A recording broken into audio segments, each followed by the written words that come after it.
Ya pemirsa, kembali bersama kami dalam Hot Ekonomi. Saya masih bersama dengan Pak Kunta dan juga Pak Joshua. Tadi terkait dengan jawaban dari Pak Kunta, apa yang sudah coba untuk dimaksimalkan oleh kementerian dan lembaga, khususnya Kementerian Keuangan. Anda melihatnya input seperti apa yang mungkin bisa diberikan untuk pemerintah saat ini, terutama tadi yang sektor korporasi ya, karena itu masih serapannya masih 0%. Ya, saya pikir memang ini kan juga dari paket stimulus kedua ya, pemerintah. Kementerian Keuangan juga sudah memberikan insentif pajak, ya. Jadi saya pikir ini juga merupakan sudah dikeluarkan sebelumnya. Jadi saya pikir ini juga menjadi salah satu hal yang bisa dimanfaatkan juga oleh sektor koperasi. Dan selain itu juga kalau kita lihat juga laporan dari OJK terkait dengan restrukturisasi untuk korporasi non UMKM ini pun juga sudah terus meningkat, ya. Artinya kalau kita lihat di terkait dengan restrukturisasi perbankan, ya tentu ini restrukturisasi itu bukan hal yang luar biasa. Jadi itu udah hal yang biasa lah yang perbankan lakukan tiap kalau misalkan ada debitur yang tadi mengalami permasalahan di masalah keuangannya. Tentu dengan adanya, apalagi dengan adanya COVID-19 ini tentu kebijakan perbankan pun juga harusnya bisa lebih mengakomodir, ya, karena dan tetap tentu harus melihat kondisinya sebelum COVID, apakah memang masih baik atau memang sudah buruk sebelum COVID gitu ya. Jadi tentu seleksinya ataupun filteringnya akan lebih jelas di situ. Dan tentu saya pikir juga dengan dan yang terpenting lagi tentu bagaimana korporasi ini bisa beraktivitas kembali tentu adalah bagaimana mengelola sisi permintaannya, ya. Jadi kalau kita lihat misalkan data inflasi ataupun misalkan data-data retail sales, penjualan otomotif dan juga penjualan eceran dan juga indeks kepercayaan konsumen dari Bank Indonesia ini menunjukkan tren dari konsumsi masyarakat ini relatif rendah. Jadi hemat saya adalah tentu kita perlu mempercepat dukungan untuk jaring pengaman sosial ini gitu ya, karena kita tahu bahwa bukan hanya masyarakat prasejahtera yang 40% terbawah yang mesti harus ditolong, tapi juga masyarakat berpenghasilan menengah yang memang kategorinya mereka masih middle class gitu ya, tapi karena mereka masih sebagian besar mereka tuh bekerja di sektor non formal gitu, sehingga tentu dampak dari PSBB ini pun juga cukup signifikan ya, sehingga perlu dipercepat ataupun ada alokasi anggaran lain lagi untuk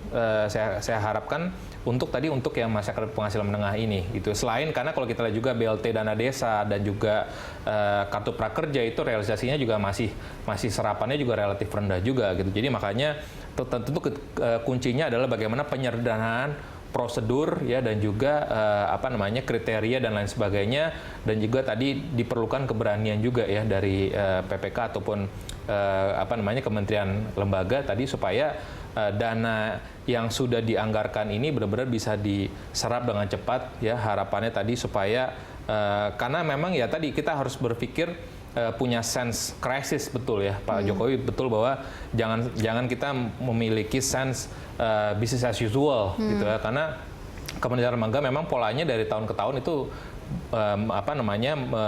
menyerap anggaran itu besarnya di akhir tahun gitu. Jadi ini yang harusnya dirubah pola pikirnya bahwa harus lebih cepat lagi, dan tadi sekalipun memang ada dana-dana ya tadi yang memang perlu data-data yang perlu harus diverifikasi dulu, ini juga harus dipercepat lagi gitu, sehingga nanti ke depannya jangan sampai nanti malah jadi salah sasaran dan pada akhirnya nanti pada saat diperiksa oleh BPK atau KPK juga menjadi kendala juga. Jadi kita harapkan tadi bahwa ada kesigapan dari kementerian lembaga, dan saya pikir juga Kementerian Keuangan pun juga saya pikir terkait juga dengan anggaran juga saya pikir masih akan terus mensupport ya, dan juga bagaimana tadi supaya jangan sampai kementerian lembaga ini tadi penyerapannya masih rendah gitu. Jadi tapi saya berharap bahwa di kuartal ketiga ini pun juga prosedur-prosedur ataupun hal-hal administratif tadi saya pikir sudah bisa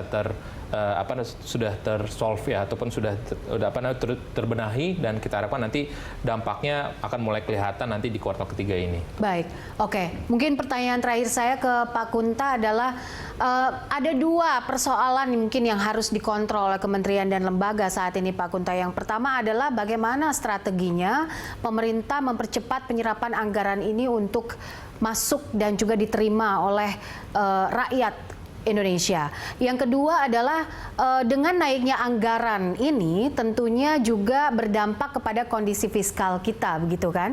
Kalau bagaimana akhirnya menjaga kesehatan kondisi fiskal kita dan juga kesehatan APBN di tengah pandemi ini? Silakan. Ya, kasih Mbak Popi. Jadi tadi secara garis besar sudah kami sampaikan ya, intinya bahwa penyerapan ini memang menjadi concern kita juga. Makanya kenapa kita juga melakukan monitoring dan evaluasi itu. Dengan kondisi tadi, kita support kementerian lembaga untuk melakukan terobosan-terobosan, untuk mempercepat tadi, termasuk bagaimana kita merelaksasi dan juga memotong memotong berbagai aturan tadi, termasuk yang tadi saya sampaikan. Sekarang kita bisa memberikan uang muka, ini sesuatu yang terobosan juga. Ya kan, sebelum dokumennya ada kita kasih dulu, tapi dokumen tetap harus dilakukan sehingga nanti pas ada pemeriksaan itu bisa dilakukan, ada dokumennya. Tapi ini juga tetap kita berikan relaksasi, tapi tetap kita jaga governance dan juga akuntabilitasnya. Inilah yang kita lakukan itu tadi. Kemarin juga misalnya gini, untuk insentif untuk nakes di daerah kita sampaikan perbaikannya adalah verifikasinya di daerah saja, tidak perlu di pusat. Hal seperti ini menurut saya banyak sekali terobosan-terobosan dilakukan untuk kondisi saat ini.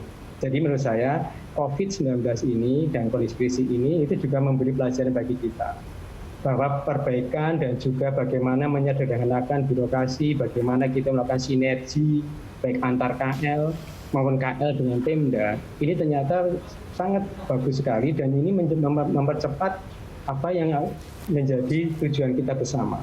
Ini pelajaran bagi kita juga.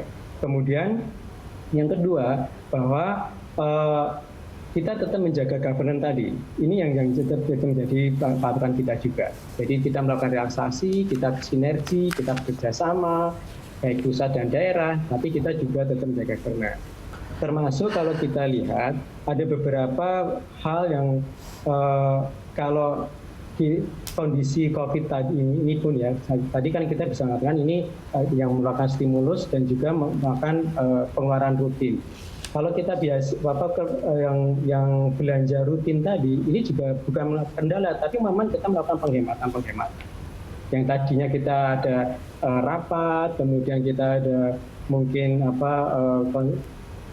consignering atau ada penggunaan listrik yang banyak karena di kantor. Sekarang kan kita bekerja di rumah, kemudian rapat dengan Zoom, ini membuat ada penghematan dari sisi belanja rutin kita. Sehingga kalau kita lihat memang ada penghematan di sisi sini, tapi kita mendorong ada stimulus kepada masyarakat.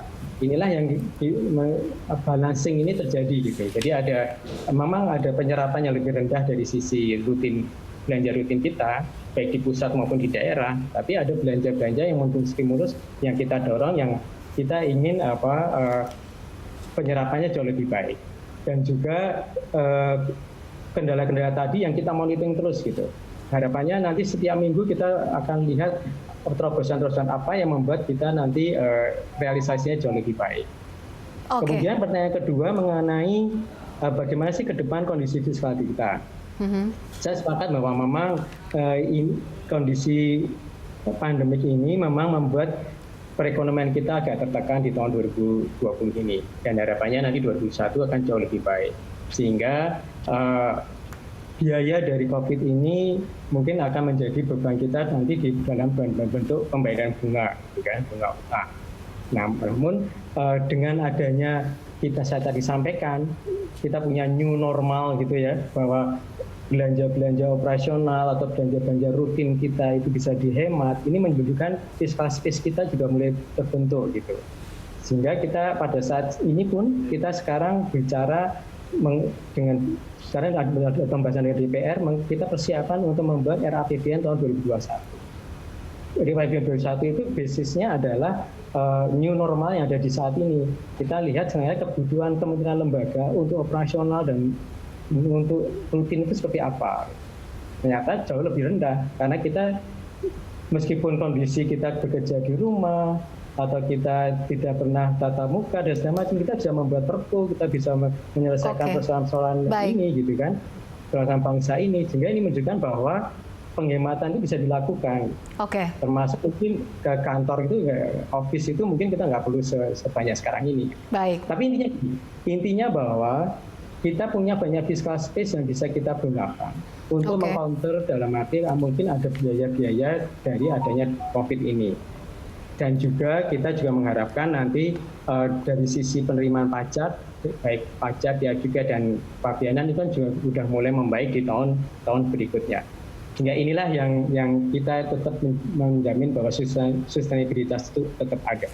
Baik, oke. Terima kasih Pak Kunta untuk informasinya di sini dan juga Pak Joshua yang sudah bergabung bersama kami. Pemirsa, sampai di sini kebersamaan kita dalam Hot Ekonomi. Anda bisa mengirimkan informasi dan saran ke email kami di redaksi @berita1.tv atau follow kami via Twitter, Facebook, YouTube, dan Instagram. Saya Poppy Zaidra, mewakili seluruh kerabat kerja yang bertugas. Mohon undur diri. Terima kasih. Sampai jumpa.